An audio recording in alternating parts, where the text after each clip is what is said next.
Nissan Skyline. Now it says GTR on it. I don't know if it's... That is a huge fucking exhaust. It says GTR on it. It also says GT on it, so I honestly have no idea. With the culture of rice today, it could be either.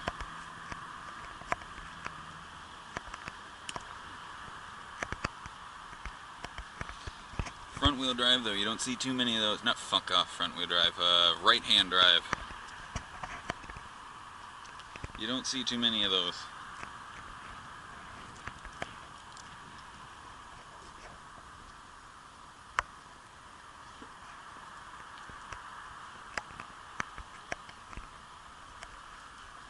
I'm not gonna lie, I'm not a big fan of white cars, but this actually looks pretty fucking good in white.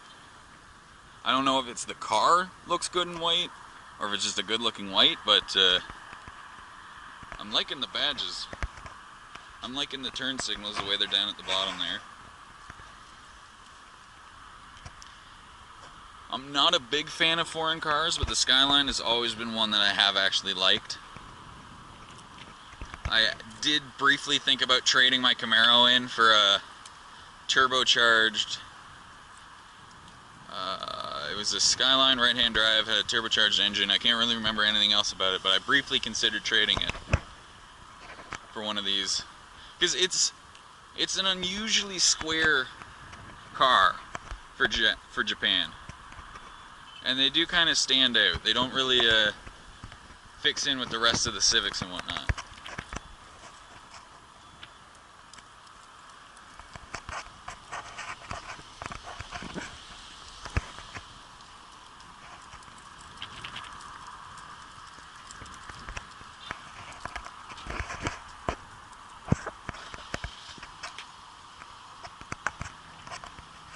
Looks like he has an aftermarket mirror. I don't see that too often.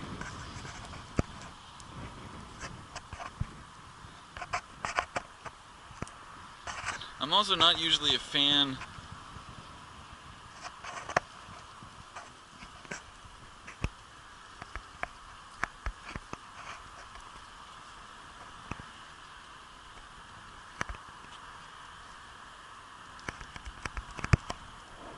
Man, look at those seats though. Pretty sure those are stock seats based on the fact that they're cloth, but those are like actually pretty heavy duty seats for what do you call it? The sides are built up so you don't fall out of them. Versus a lot of seats you look at, like my seats, you could fucking fall out of them standing still.